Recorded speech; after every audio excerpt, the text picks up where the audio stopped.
Visões do céu. Capítulo 10. Quem estará lá? Troféus de Cristo. Naquele dia os remidos brilharão na glória do Pai e do Filho. Tocando suas harpas de ouro, os anjos darão as boas-vindas ao Rei e aos seus troféus de vitória, os que foram lavados e purificados com o sangue do Cordeiro. Um cântico de triunfo ressoará, enchendo todo o céu. Cristo venceu. Ele penetra nas cortes celestiais, acompanhado de seus remidos, testemunhas de que a sua missão de sofrimento e sacrifício não foi em vão. Jesus subiu para o Pai como representante da raça humana, e Deus levará os que refletem a sua imagem a contemplar a sua glória e dela participar. Os que compartilharam dos sofrimentos de Cristo. Os que são participantes das aflições de Cristo também participarão de sua consolação e por fim de sua glória. Surpresas de Deus. Haverá muitos no céu, os quais seus vizinhos supunham que lá não entrariam. Companheiros celestiais. Então os remidos receberão as boas-vindas às moradas que Jesus lhes está preparando. Então seus companheiros não serão mais as criaturas vis da terra, mentirosos, idólatras, impuros e incrédulos, mas conviverão com os que venceram a Satanás e por meio da graça divina, formaram um caráter perfeito. Toda tendência pecaminosa, toda imperfeição que aqui os aflige, terá sido removida pelo sangue de Cristo, e a excelência e o resplendor de sua glória, que sobrepujem muito ao brilho do sol, é o que eles receberão. E deles vai irradiar a beleza moral e a perfeição de seu caráter, de valor incomparavelmente superior à glória externa. Acham-se irrepreensíveis perante o grande trono branco, compartilhando a dignidade e os privilégios dos anjos. Irmãos Fitch e Stockmar. Todos nós fomos debaixo da árvore da vida, e sentamo-nos para contemplar o encanto daquele lugar, quando os irmãos Fitch e Stockmar, que tinham pregado o evangelho do reino, e a quem Deus depusera na sepultura para o salvar, se achegaram a nós e nos perguntaram o que acontecerá enquanto eles haviam dormido. Tentamos lembrar nossas maiores provações, mas pareciam tão pequenas em comparação com o peso eterno de glória muito excelente que nos rodeava, que nada pudemos dizer-lhes, e todos exclamamos, Aleluia! É muito fácil alcançar o céu, e tocamos nossas gloriosas harpas e fizemos com que as arcadas do céu reboassem. A multidão de redimidos. Mais próximo do trono estão os que já foram zelosos na causa de Satanás, mas que, arrancados como tições do fogo, seguiram seu Salvador com devoção profunda, intensa. Em seguida, estão os que aperfeiçoaram um caráter cristão em meio de falsidade e incredulidade, os que honraram a lei de Deus quando o mundo cristão a declarava nula, e os milhões de todos os séculos que se tornaram mártires pela sua fé.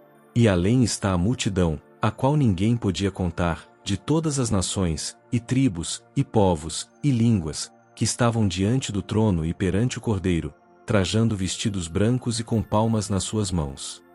Apocalipse 7, verso 9. Terminou a sua luta, a vitória está ganha. Correram no estádio e alcançaram o prêmio. O ramo de palmas em suas mãos é um símbolo de seu triunfo, as vestes brancas, um emblema da imaculada justiça de Cristo, a qual agora possuem. Apóstolos de Cristo. Entre a multidão resgatada acham-se os apóstolos de Cristo, o heróico Paulo, o ardoroso Pedro, o amado e amante João, e seus fiéis irmãos, e com eles o vasto exército dos mártires. Mártires sepultados em Roma.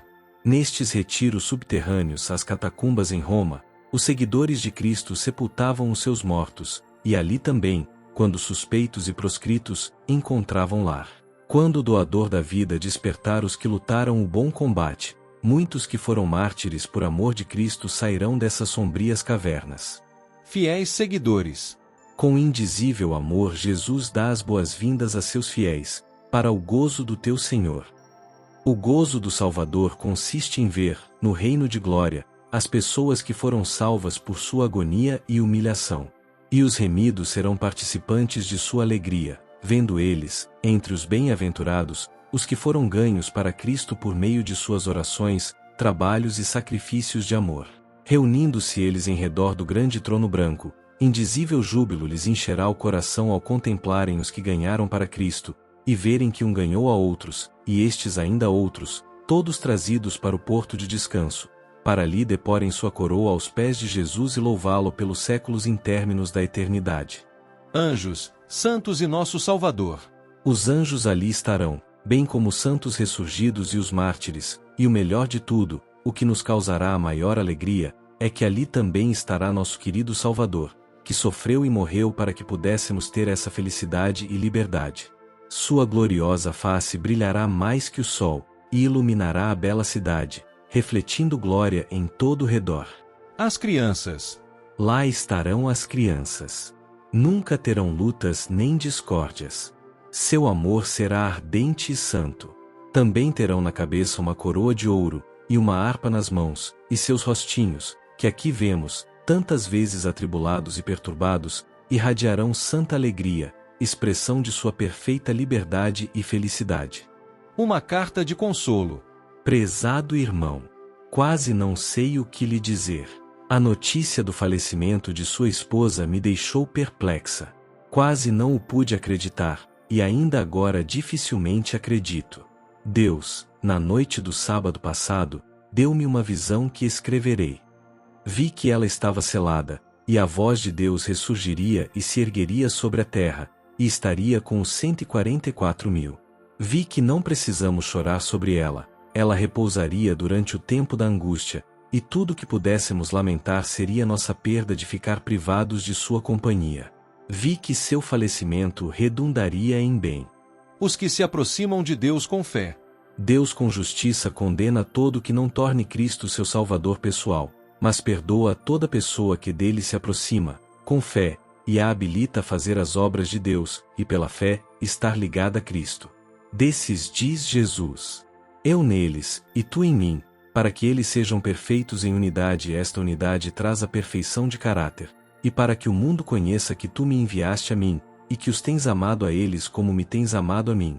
João 17, verso 23. O Senhor tomou todas as providências para que o homem tenha salvação plena e livre, e seja completo nele. Deus deseja que seus filhos desfrutem os brilhantes raios do sol da justiça, para que todos possam ter a luz da verdade. Por um preço infinito Deus proveu a salvação ao mundo, o preço do dom de seu Filho unigênito.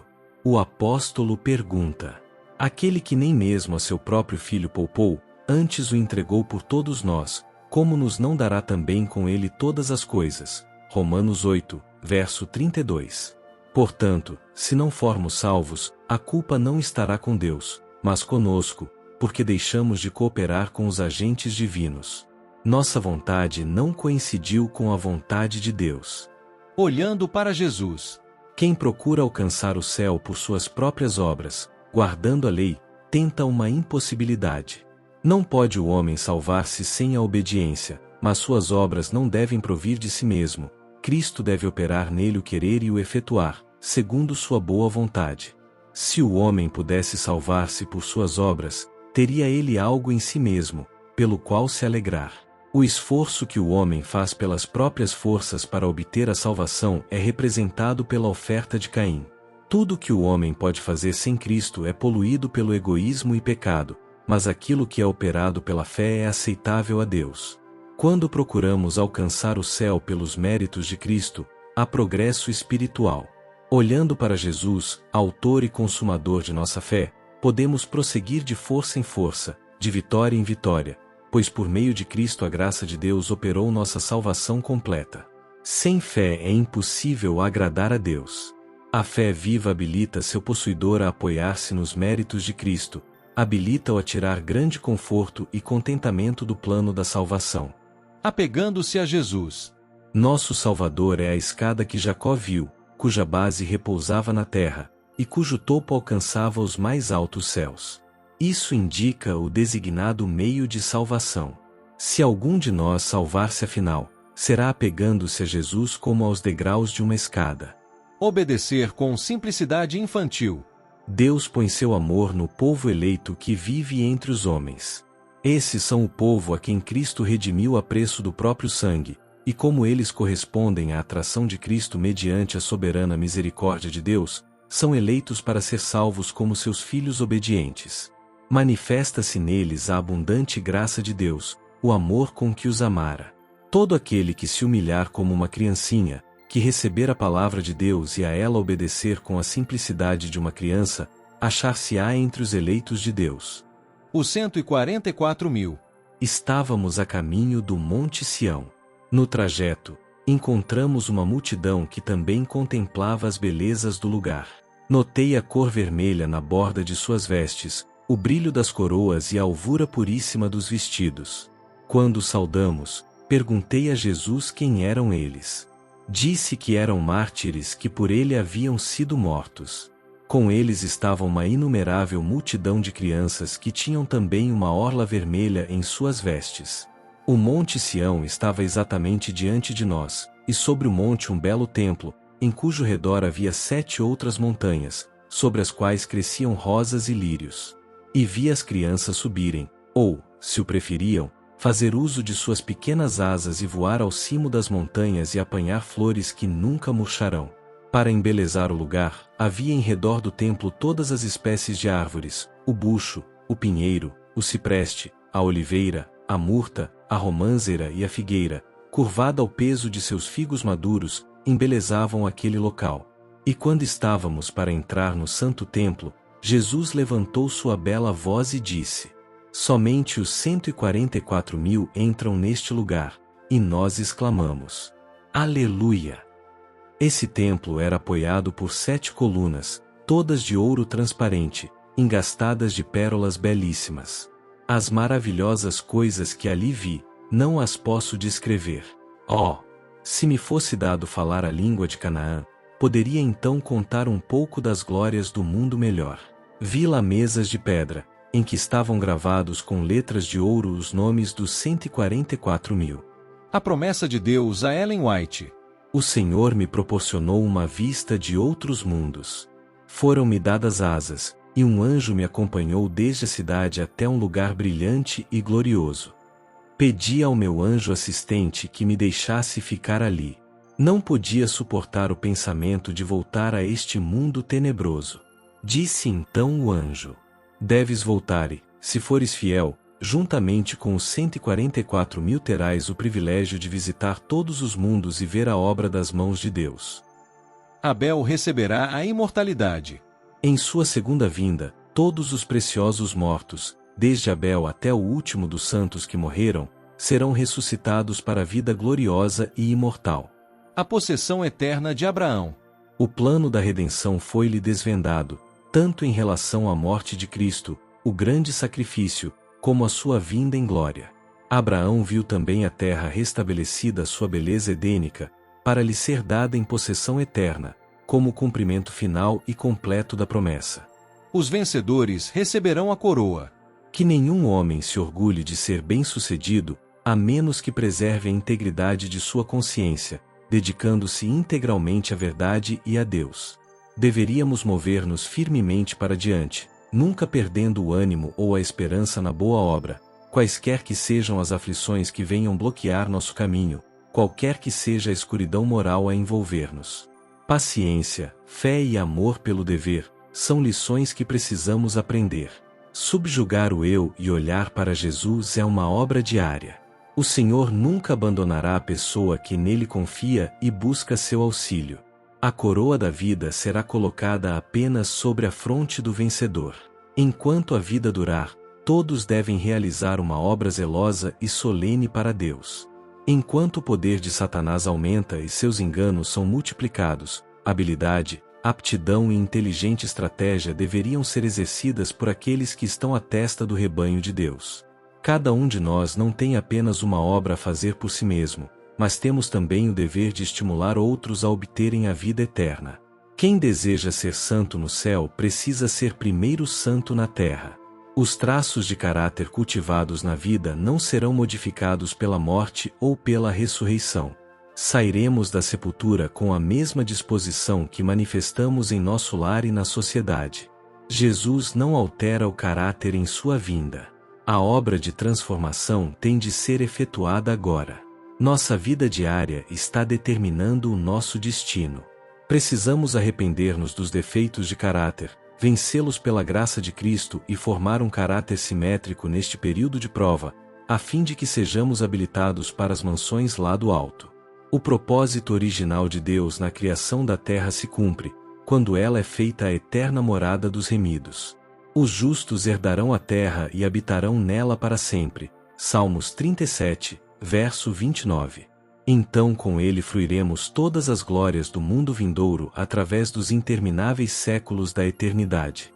No reino de Deus, nada haverá que perturbe ou enfade. Essa é a vida prometida ao vencedor, vida de felicidade e paz, vida de amor e beleza. Não há ali pecado, não há consternadores cuidados, nada que perturbe a paz dos habitantes. Os que vencem o mundo, a carne e o diabo, serão os agraciados que receberão o selo do Deus vivo. Aqueles cujas mãos não são limpas, cujo coração não é puro, não terão o selo do Deus vivo. Os que planejam pecado e o praticam serão omitidos.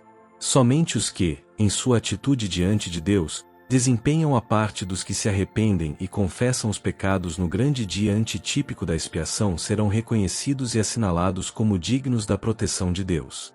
O nome dos que firmemente desejam e esperam o aparecimento do Salvador, e por ele anseiam mais ardorosa e ansiosamente do que os que esperam pela manhã, será contado como dos selados.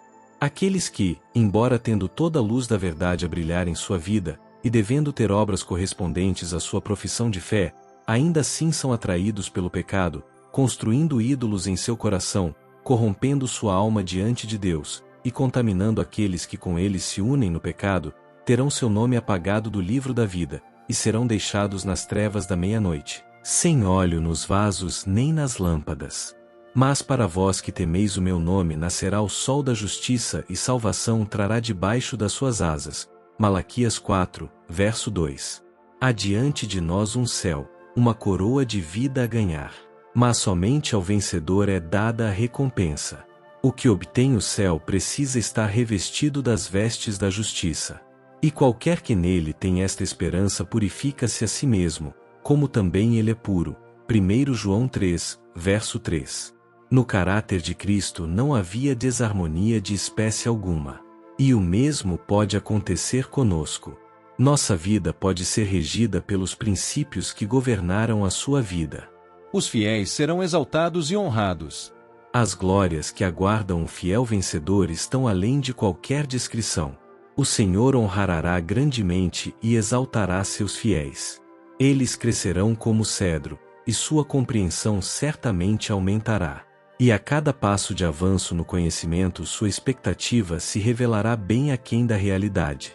Nem olhos viram, nem ouvidos ouviram, nem jamais penetrou em coração humano o que Deus tem preparado para aqueles que o amam. 1 Coríntios 2, verso 9. Nossa obra agora é preparar-nos para aquelas mansões que Deus está preparando para aqueles que o amam e guardam os seus mandamentos.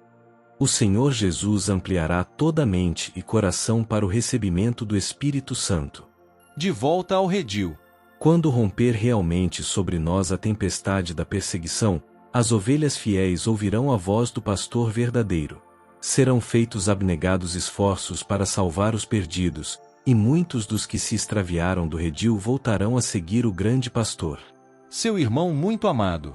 O nome do negro está escrito no livro da vida, junto do nome do branco. Todos são um em Cristo. O nascimento, a posição, nacionalidade ou cor não podem elevar nem degradar os homens. O caráter é que faz o homem. Se um pele vermelha, um chinês ou africano rende o coração a Deus em obediência e fé, Jesus não o ama menos por causa de sua cor. Ele se considera seu irmão muito amado. Encontrando os salvos. Os remidos hão de encontrar e reconhecer aqueles cuja atenção encaminharam ao excelso Salvador.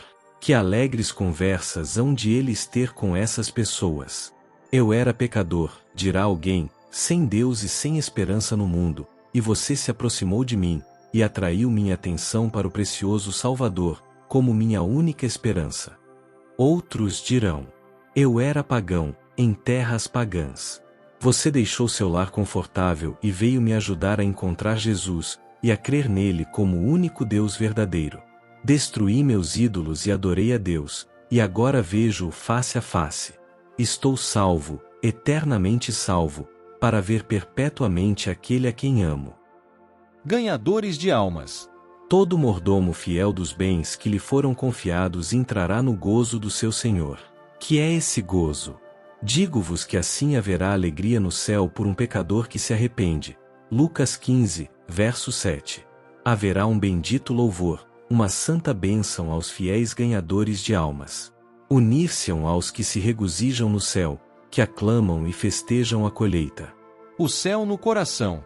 Cristo tem sido companheiro diário e amigo familiar dos fiéis seguidores. Viveram em contato íntimo, em comunhão constante com Deus. A glória de Deus resplandeceu sobre eles. Refletiu-se neles a luz do conhecimento da glória de Deus, na face de Jesus Cristo. Agora se regozijam nos raios não ofuscados do resplendor e glória do Rei, em sua majestade. Estão preparados para a comunhão do céu, pois têm o céu no coração. De fronte erguida, os brilhantes raios do sol da justiça sobre eles resplandecendo, com júbilo porque sua redenção se aproxima, saem ao encontro do esposo, dizendo: Eis que este é o nosso Deus, a quem aguardávamos, e ele nos salvará. Isaías 25, verso 9. E ouvi como que a voz de uma grande multidão, e como que a voz de muitas águas, e como que a voz de grandes trovões, que dizia: Aleluia! Pois já o Senhor, Deus Todo-Poderoso, reina. Regozijemo-nos, e alegremo-nos, e demos-lhe glória, porque vindas são as bodas do Cordeiro, e já a sua esposa se aprontou. E disse-me: Escreve: Bem-aventurados aqueles que são chamados à ceia das bodas do Cordeiro. Apocalipse 19, versos 6, 7 e 9. Porque é o Senhor dos senhores e o Rei dos reis, vencerão os que estão com ele, chamados, eleitos e fiéis. Apocalipse 17, verso 14. Abraão, Isaque, Jacó, Daniel e outros. Em outra passagem do livro Uma Palavra ao Pequeno Rebanho, falo de cenas na nova terra, e declaro haver visto aí homens santos de outrora. Abraão, Isaque, Jacó, Noé, Daniel e muitos como eles. Os que seguiram o modelo. Os expectantes santos o estarão aguardando e com os olhos direcionados ao céu, como os varões galileus quando ele ascendeu do Monte das Oliveiras. Então somente os que são santos, os que seguiram inteiramente o manso modelo, exclamarão com enorme alegria ao contemplá-lo: Eis que este é o nosso Deus, a quem aguardávamos, e ele nos salvará. Isaías 25, verso 9. E serão mudados no momento, num abrir e fechar de olhos, ante a última trombeta. 1 Coríntios 15, verso 52. A trombeta que desperta os santos que dormem e chama-os de suas camas de pó, revestidos de gloriosa imortalidade e clamando: Vitória! Vitória sobre a morte e a sepultura. Os santos transformados são então levados para o alto juntamente com os anjos a encontrar o Senhor nos ares, para nunca mais se separarem do objeto do seu amor. Os que fazem sua vontade. O caráter que manifestarmos agora decidirá nosso futuro destino. Encontraremos a felicidade do céu pondo-nos em conformidade com a vontade de Deus, e se os homens se tornarem membros da família real no céu, será porque para eles o céu começou na terra. Os justos levarão toda a graça, aptidão preciosa e santificada, para as cortes do alto, e trocarão a terra pelo céu. Deus sabe quem são os súditos leais e fiéis de seu reino na terra, e os que fizerem sua vontade aqui no mundo, tal como é feita no céu, serão tornados membros da família real de cima. Trabalhar em harmonia com Deus. Ninguém, nem mesmo Deus, nos pode levar para o céu a menos que façamos o necessário esforço de nossa parte. Importa introduzirmos traços de beleza em nossa vida. Temos de excluir as desagradáveis características naturais que nos tornam diferentes de Jesus. Ao passo que Deus opera em nós o querer e o efetuar sua boa vontade, cumpre-nos cooperar com Ele. A religião de Cristo transforma o coração. Torna a mente mundana do homem uma mente voltada para as realidades celestiais. Sob sua influência, o egoísta se torna abnegado, porque este é o caráter de Cristo. O homem desonesto, astucioso, torna-se reto, de modo que fica sendo uma segunda natureza nele fazer aos outros o que desejaria que lhe fizessem a ele. O dissoluto é transformado da impureza para a pureza. Forma hábitos corretos, pois o Evangelho de Cristo se tornou para ele cheiro de vida para a vida. Contemplação das coisas celestiais. No céu, Deus é tudo em todos. Ali reina suprema a santidade, não há nada para manchar a perfeita harmonia com Deus. Caso estejamos realmente jornadeando para lá, o Espírito do céu habitará em nosso coração aqui. Mas, se não encontramos prazer agora na contemplação das coisas celestiais, se não temos qualquer interesse em buscar o conhecimento de Deus, deleite algum em deter os olhos no caráter de Cristo, se a santidade não tem a menor atração para nós, podemos então estar certos de que é vã nossa esperança do céu. A perfeita conformidade com a vontade de Deus é o elevado objetivo que deve estar sempre diante do cristão. Terá prazer de falar acerca de Deus, de Jesus, do lar puro e bem-aventurado que Cristo está preparando para os que o amam. O meditar nesses temas, quando o Espírito se deleita nas benditas promessas de Deus, é representado pelo apóstolo como provar as virtudes do século futuro. Hebreus 6, verso 5. Amarás ao Senhor, e ao teu próximo. Amarás ao Senhor, teu Deus, de todo o teu coração, e de toda a tua alma, e de todas as tuas forças, e de todo o teu entendimento e ao teu próximo como a ti mesmo. Faze isso e viverás. Lucas 10, versos 27 e 28. Todos quantos puserem sua vida em conformidade com os claros reclamos da palavra de Deus hão de herdar a vida eterna. Os que partilharam dos sofrimentos de Cristo. Unicamente os que partilharam dos sofrimentos do Filho de Deus, vieram de grande tribulação, e lavaram suas vestes e as branquearam no sangue do Cordeiro. Apocalipse 7, verso 14. Podem desfrutar da indescritível glória e insuperável beleza do céu. Vestidos de pureza. Logo Cristo virá para levar o seu povo para as mansões que ele lhes está preparando. Mas nada que contamine poderá entrar nessas mansões. O céu é puro e santo, e os que entrarem pelos portões da cidade de Deus devem estar vestidos de pureza interior e exterior. Os que ouviram sua voz. Aqueles que Cristo louva no juízo, talvez tenham conhecido pouco de teologia, mas nutriram seus princípios. Mediante a influência do Divino Espírito, foram uma bênção para os que os cercavam. Mesmo entre os gentios existem pessoas que têm cultivado o espírito de bondade. Antes de lhes haverem caído aos ouvidos as palavras de vida, acolheram com simpatia os missionários, servindo-os mesmo com perigo da própria vida. Há, entre os gentios, pessoas que servem a Deus ignorantemente, a quem a luz nunca foi levada por instrumentos humanos, todavia não perecerão.